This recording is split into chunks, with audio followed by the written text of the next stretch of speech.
अहो आता बाप्पाच्या कृपेने आम्हाला कसलीच कमी नाही आणि मुळात ना आम्हाला हे लग्न अगदी धूमधडाक्यात साजरं करायचंय। मला त्यात कसलीही कमतरता नकोय।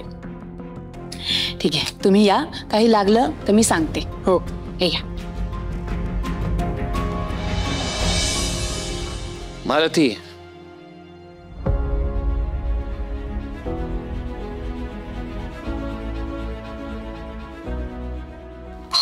तुमच्याशी बोलायचंय। अगं बाई हातात हात घेऊन काय बोलायचंय तुम्हाला माझ्याशी?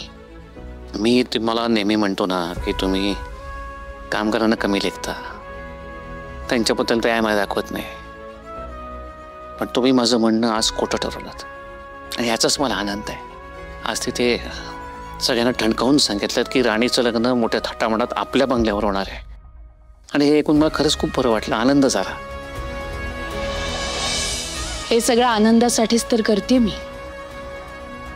म्हटलं गरीबाला मदत करून खरंच आनंद मिळतो का बघावं तरी। नुसतं आनंद नाही, समाधान मिळतं। काळजी करू नका, होईल सगळे व्यवस्थित। फक्त तुमचं राणीबद्दलचं हे बदललेलं मत असंच राहू दे एवढीच इच्छा आहे माझी।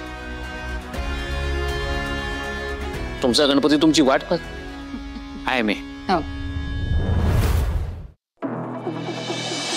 वाय आज कमालच झाली, चक्क तुमचं कौतुक केलं। कौतुक तर करणारच ना। हा सगळा खटाटोप जर मी माझ्या इंद्रासाठी करत असते तर लगेच म्हणाले असते ह्या सगळ्याची काय गरज आहे। पण हे सगळं करतेय ते मी त्या राणीसाठी आणि दुसऱ्यांसाठी करतेय म्हटल्यावर कौतुक तर करणारच। पण आई तुम्हाला खरं सांगू का, तुम्ही घेतलेला निर्णय जरी सगळ्यांना आवडला असेल ना तरी तो मला अजिबात पटलेला नाही बरं का। ते म्हणजे सगळ्या जबाबदारी तुम्ही तुमच्या अंगावर का ओढून घेतल्यात? चांगला तमाशा सुरू होता, तुम्ही का मध्ये पडलात?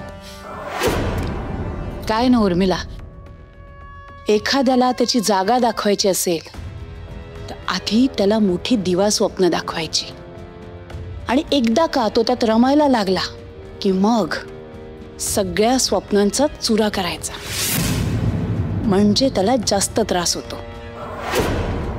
तुला कळत नाहीये माझ्या एका निर्णयामुळे सगळ्यांच्या नजरेत मी किती मोठी झाली आहे आणि दुसरीकडे माझ्या इंद्राचाही मान राखला जाईल आणि त्याला त्रासही होणार नाही। हाय पण ह्या सगळ्यात त्या राणीचं कुठे काय नुकसान होणार आहे? उलट झालाच तर फायदाच होणार आहे तिचा। तूच म्हणतेस ना ती राणी मुद्दाम ठरवून त्रास देते माझ्या इंद्राला, पण ती त्रास देत होती कारण हे सगळं वस्तीत सुरू होतं। जागा तिची होती, माणसं तिची होती, पण आता तसं नसेल। आता सगळं काही इथे माझ्या बंगल्यावर होणार आहे आणि इथे फक्त माझा या मालती महाडिकचा हुकूम चालणार आणि तो सगळ्यांना पाळावाच लागणार। हाय माझ्या तर हे लक्षातच नाही आलं, कमाल प्लॅन आहे तुमचा हा। आता तू बघच सगळं कसं माझ्या इशाऱ्यांवर चालतं ते।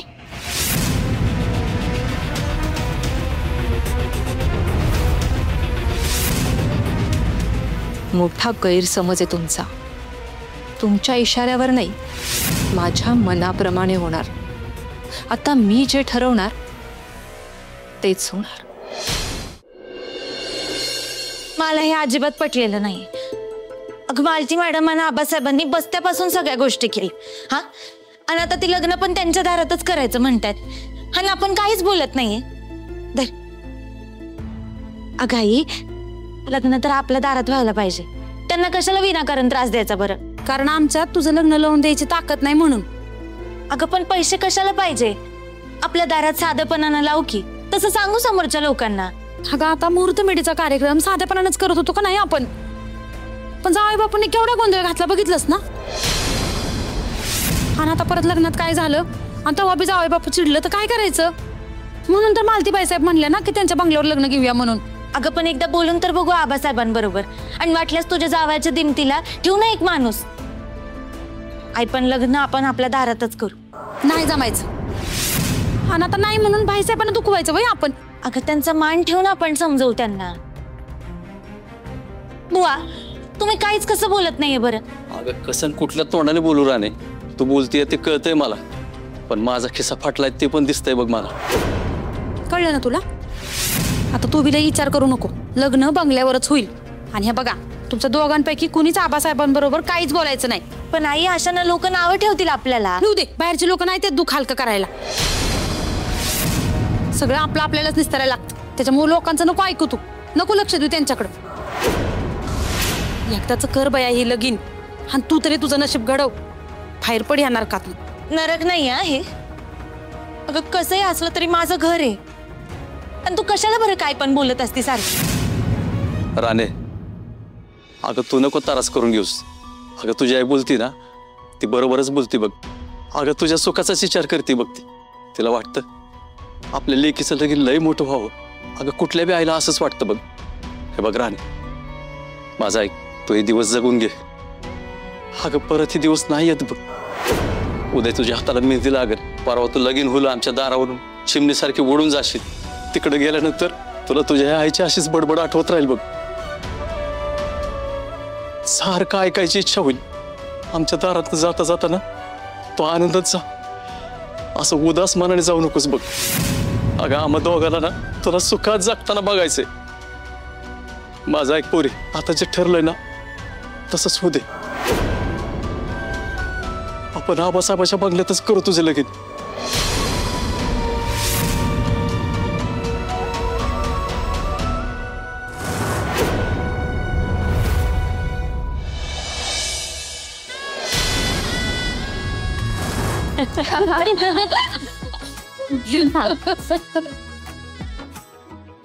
ओ माय गॉड, आज हातावर मेहंदी लागणार आहे. तर राणीचा चेहरा बघा ना किती खुललाय.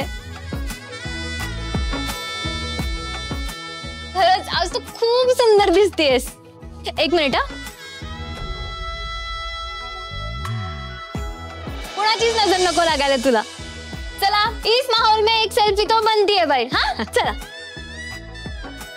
स्माइल. चला आता सुरुवात करूयात. आणि हा, आज ना आपण राणीला अशी मेहंदी काढूयात ना की सगळ्यात जास्त राणीची मेहंदी रंगली पाहिजे. अश्विनी ताई, मेहंदी अशीच रंगत नाही बरं का. त्याच्यासाठी नवऱ्याचं बायकोवर खूप प्रेम असायला लागतं. हो का? हो. मग जर राणीची मेहंदी नाही रंगली ना तर मी बघते जिजूंकडे. चला राणी, हे घे, यावर ना जिजूंचं नाव लिही, म्हणजे स्पेलिंग वगैरे नको चुकायला ना, म्हणून. हे घे. हे बघ, लाजू नको. आता लाईफ टाइम तुला जिजूंचंच नाव घ्यायचंय. लिही. हो, बस आता आगावपणा. असू द्यावा भाईसाहेब, पोरीला हसून खेळून राहू द्या. आणि तसं पण तिचं बोलणं गोडच वाटतंय आम्हाला. मग आमची चिकू आहेच बरं गोड. खरं आहे.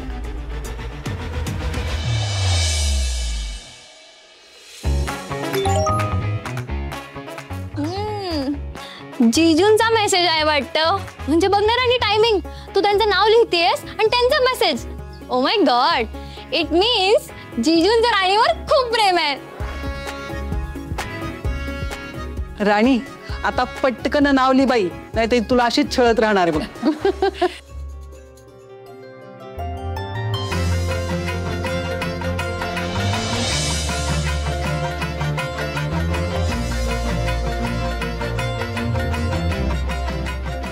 नवरी मुलीला मेहंदीसाठी घेऊन या.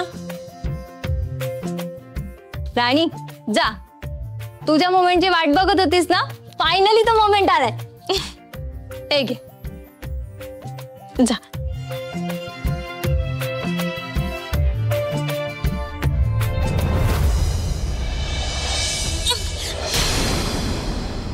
सॉरी. अगं असू दे, तसू दे. सत्कार मूर्ती आहेस तू आज. तू कशाला खाली वागतेस? मी आहे ना, मी देते. थांब. अहो नाही मॅडम, तुम्ही कशाला वागता? मी उचलते की. असू देत राणी, देते.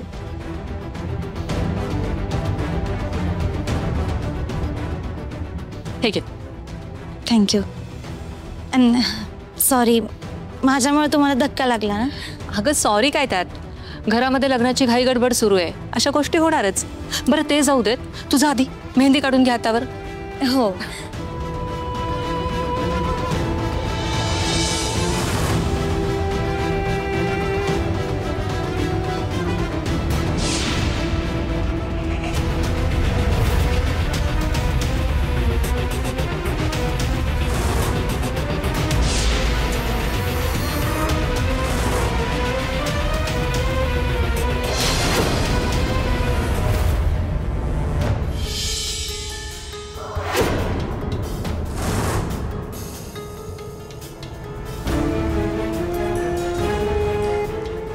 हे घेते.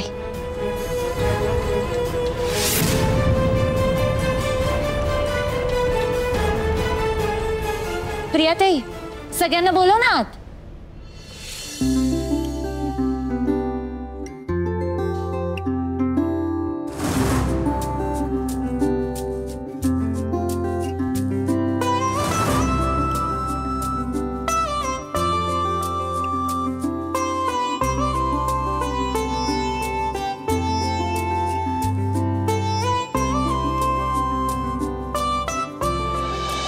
नाही नाही, मी इथंच उभी राहते बाईसाहेब. राणी, हा अगं किती सुंदर दिसतेस तू आज. एक फोटो काढूयात तुझा. हा ठीक आहे.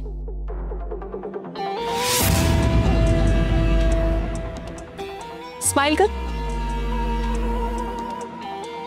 Weight wait wait wait wait, मला पण राणी सोबत सेल्फी काढायचे.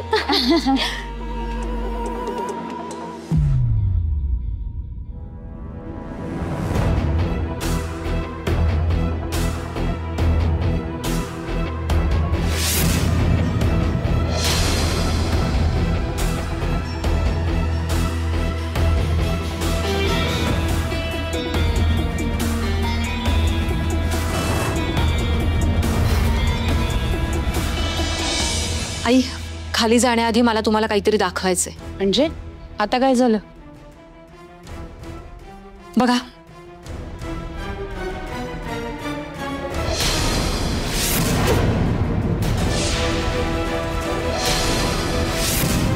आई तुम्ही स्वतः खाली जाऊन बघा त्या मुलीचा हात. किती हिंमत वाढली तिची. कुठपर्यंत मजल गेली येते लक्षात तुमच्या आई? मला नाही, सगळं काही सहन करण्यापलीकडे गेलंय.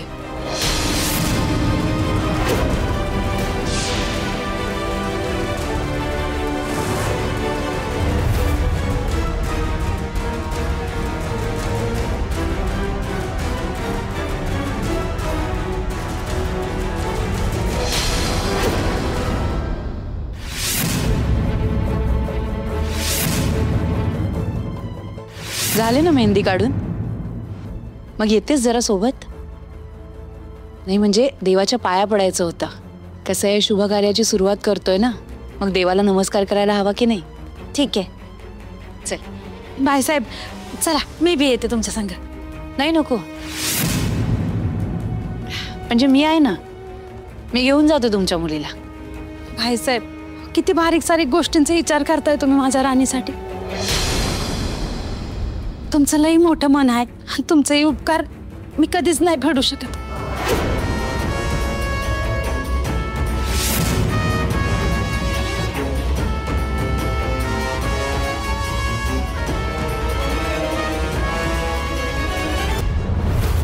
मालती मॅडम,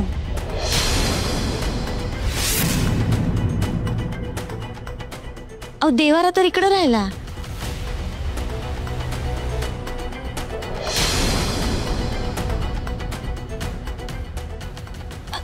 काय झालं? अहो तुम्ही असं का पकडले मला?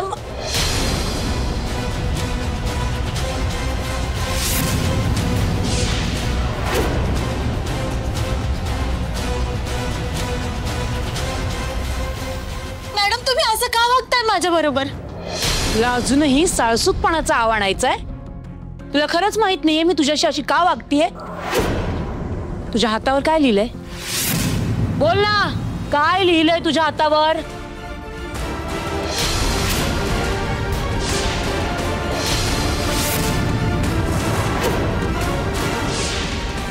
इंदिरा सरांचं नाव. आता काही बोलायचंय तुला? काय ग, का मागे लागलीस माझ्या इंद्राच्या?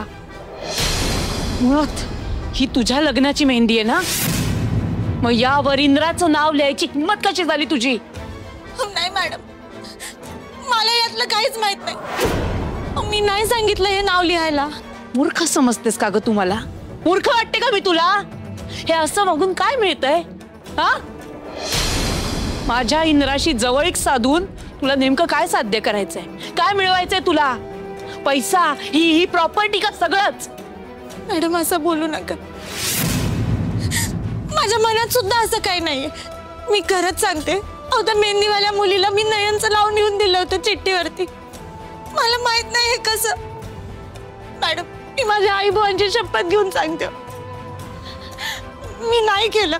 मी काल इंद्रजित सरांचं नाव माझ्या हातावरती. बस, गप्प बसायचं, एक शब्दही बोलायचा नाही आता पुढे. आता मी तुला तुझी लायकी दाखवते. ही चूल दिसतेय, ही चूल आत्ताच्या आत्ता सारवायची. मॅडम असं करू नका, तुम्ही माझं ऐकून. मला तुझं काही ऐकायचं नाहीये. मी काय सांगितलं ते ऐकलंस ना तू? आत्ताच्या आत्ता ही चूल सारवायची तुला, लगेच.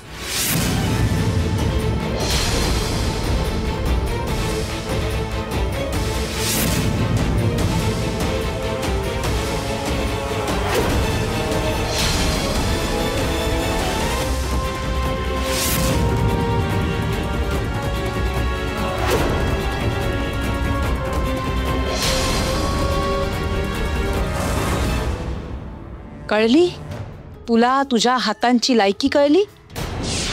हे हात इंद्राचं नाव लिहिण्यासाठी नाही, ही असली कामं करण्यासाठी बनली आहेत. तेव्हा स्वतःची लायकी विसरायची नाही. आणि यापुढे माझ्या इंद्राचं नाव तुझ्या हातावरच्या मेहंदीवरच काय, तुझ्या ओठावर पण आलेलं मला चालणार नाही. कळलं?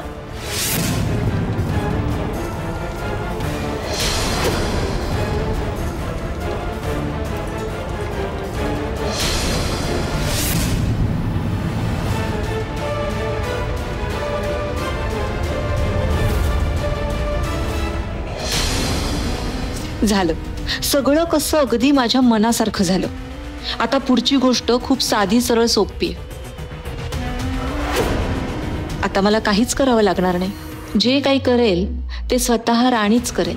ती चिडेल आणि स्वतःचं लग्न स्वतःच मोडून टाकेल.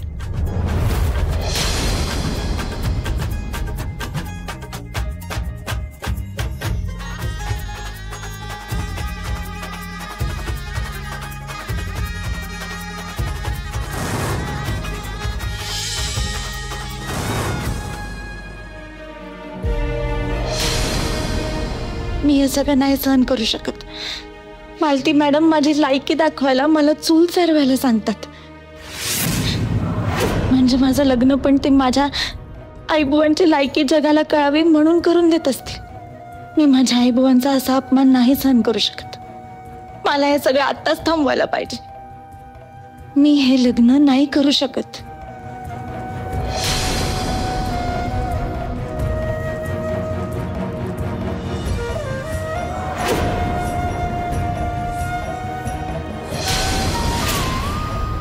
देवा, ही कसली परीक्षा घेतोयस माझी? मी हे लग्न मोडलं तर आईबुवांच्या चेहऱ्यावरती आनंद कधीच बघायला मिळणार नाही. मी या दोघांचा आनंद कसाही राहून घेऊ? राणी, तुला यांच्या सुखासाठी तुझ्या वाटेला दुःख गिळावंच लागल.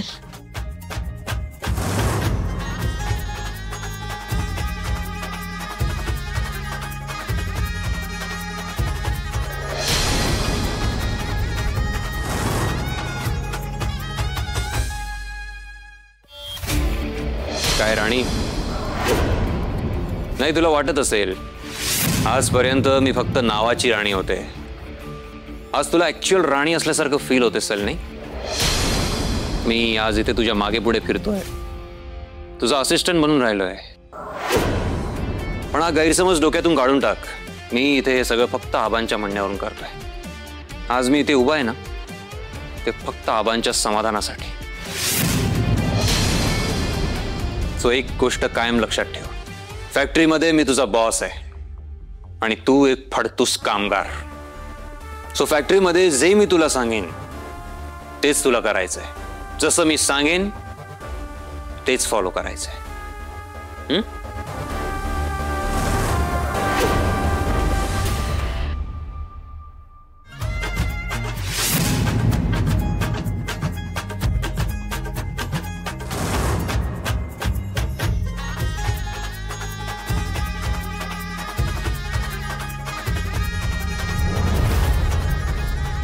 तू इथे काय करतेस?